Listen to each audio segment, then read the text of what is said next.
3 दिसंबर 1971 रात के अंधेरे में गोलियों की आवाज गूंज रही थी। लेकिन इस युद्ध की कहानी सिर्फ बंदूकों और बमों की नहीं है।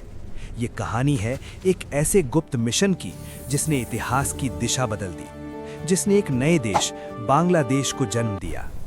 सब कुछ अचानक नहीं हुआ था, इसकी नींव महीनों पहले रखी जा चुकी थी। 1970 के चुनाव में पूर्वी पाकिस्तान की अवामी लीग शेख मुजीबुर रहमान के नेतृत्व में भारी बहुमत से जीती, लेकिन पश्चिमी पाकिस्तान की सत्ता ने सत्ता सौंपने से इनकार कर दिया। 25 मार्च 1971 की रात पाकिस्तानी सेना ने ऑपरेशन सर्च लाइट शुरू किया। ढाका की सड़कों पर खून बहा, हजारों निर्दोष मारे गए, लाखों लोग जान बचाकर भारत की सीमा में घुस आए। भारत पर शरणार्थियों का दबाव बढ़ता जा रहा था। गांव के गांव खाली हो रहे थे। अनुमान है कि करीब 1 करोड़ लोग भारत आए। ये सिर्फ मानवीय संकट नहीं था, ये राष्ट्रीय सुरक्षा का सवाल बन चुका था। तभी पर्दे के पीछे एक योजना आकार ले रही थी। भारत की खुफिया एजेंसी रॉ और सेना ने मिलकर एक गुप्त रणनीति बनाई। मिशन साफ था, पूर्वी पाकिस्तान के लोगों को संगठित करना, उन्हें प्रशिक्षण देना और सही समय पर निर्णायक वार करना। मुक्ति वाहिनी का गठन हुआ। हजारों युवाओं को भारत में ट्रेनिंग दी गई, हथियार दिए गए, गुप्त कैंपों में उन्हें गुरिल्ला युद्ध सिखाया गया। रात के अंधेरे में वे सीमा पार जाते, पाकिस्तानी ठिकानों पर हमला करते और गायब हो जाते। ये एक साइलेंट वॉर था। दूसरी ओर प्रधानमंत्री इंदिरा गांधी ने अंतर्राष्ट्रीय स्तर पर समर्थन जुटाना शुरू किया।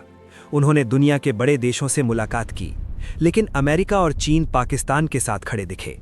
हालात बेहद तनावपूर्ण थे। फिर अगस्त 1971 में भारत और सोवियत संघ के बीच शांति और मैत्री संधि हुई। ये कूटनीतिक मास्टर स्ट्रोक था। इससे भारत को रणनीतिक सुरक्षा मिल गई। महीनों तक तैयारी चलती रही। भारतीय सेना के प्रमुख जनरल सैम मैनेकशॉ ने साफ कहा था, अभी नहीं, सही समय पर। मॉनसून खत्म होने का इंतजार किया गया। जमीन सूखने दी गई ताकि टैंक और सैनिक तेजी से आगे बढ़ सकें। फिर 3 दिसंबर 1971 को पाकिस्तान ने पश्चिमी मोर्चे पर भारतीय एयरबेस पर हमला कर दिया। ये वही पल था जिसका इंतजार था। भारत ने आधिकारिक रूप से युद्ध की घोषणा की।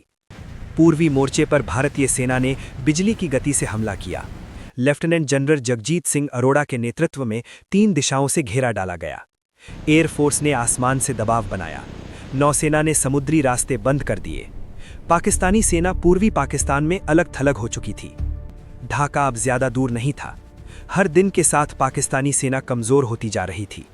मुक्ति वाहिनी और भारतीय सेना कंधे से कंधा मिलाकर आगे बढ़ रहे थे। ये सिर्फ सैन्य अभियान नहीं था, ये स्वतंत्रता की जंग थी। 16 दिसंबर 1971 ढाका के रेस कोर्स मैदान में इतिहास लिखा गया। Pakistani lieutenant general A Niazi ने भारतीय जनरल अरोड़ा के सामने आत्मसमर्पण के दस्तावेज पर हस्ताक्षर किए। लगभग 93,000 पाकिस्तानी सैनिकों ने हथियार डाल दिए।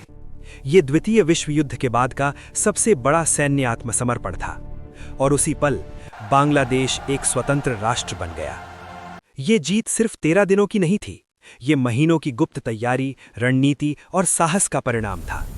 ये मिशन दिखाता है कि जब इरादा मजबूत हो तो इतिहास भी झुक जाता है।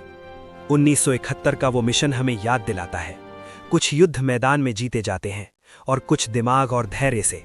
और उस साल भारत ने दोनों में जीत हासिल की।